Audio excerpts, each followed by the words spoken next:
Здравствуйте. Сейчас я буду читать книгу Dr. Jekyll and Mr. Hyde. After dinner that evening, Mr. Utterson went into his office and unlocked a cupboard. He took out an envelope. It contained the will of Dr. Henry Jekyll and was written in the doctor's own handwriting. If I die, or if I disappear for more than 3 months, the will began. I wish to leave everything I own to my dear friend Edward Hyde. This will had both worried and annoyed Mr. Utterson. To a lawyer, it was an unusual and dangerous kind of will. It was bad enough when Edward Hyde was only an unknown name, but now that the lawyer knew something about Hyde, the will worried him more than ever. It had seemed like madness before. Now it began to seem shameful. With a heavy heart, Mr. Utterson replaced the envelope in the cupboard, put on his coat, and went to see his old friend Dr. Lawyer.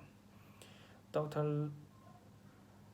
Dr. Lanyon was enjoying his after-dinner coffee. "Come in, old friend," he cried. The two men had known each other since their school days. They sat for several minutes, drinking coffee and talking companionably of this and that. At last, Mr. Utterson mentioned the thoughts that were worrying him. "I suppose, Lanyon," he sighed, that you and I are Henry Jekyll's oldest friends."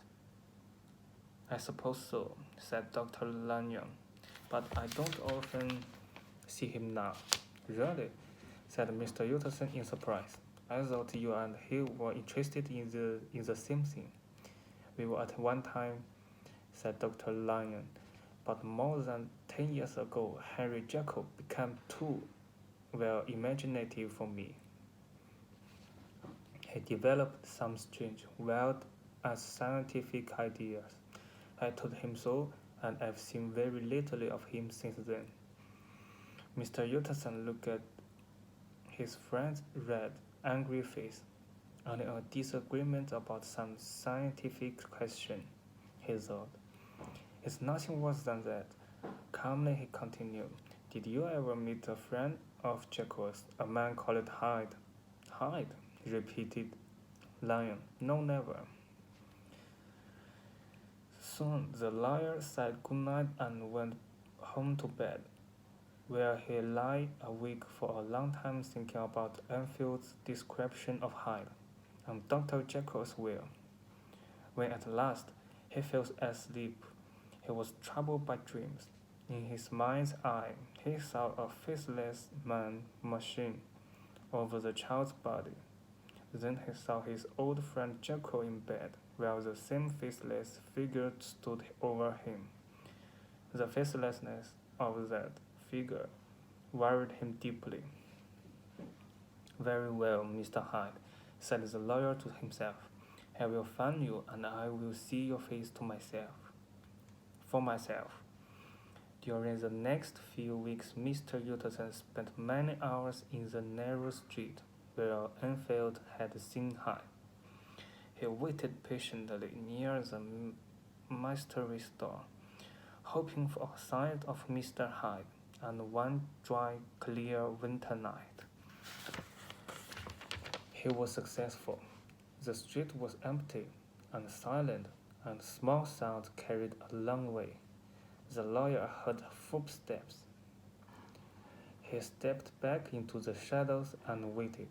A short figure turned the corner and walked toward the mystery store. Although Mr. Utterson could not see his face, he felt a strong, almost violent dislike for the stranger. Mr. Utterson stepped forward and touched him on the shoulder. "Mr. Hyde?" "Yes, that's my name," said the stranger coolly. "What do you want?" I see that you are going in. I'm an old friend of Dr. Jekyll's. My name is Utterson. You must have heard my name. May I come in with you? Dr. Jekyll is not at home, replied Mr. Hyde. How did you know me? He added sharply. First, let me see your face, replied the lawyer. Mr. Hyde hesitated for a moment, then he stood under the street light and the lawyer saw his face. Thank you, Mr. Me, said Mr. Utterson. Now I shall know you again. It may be useful.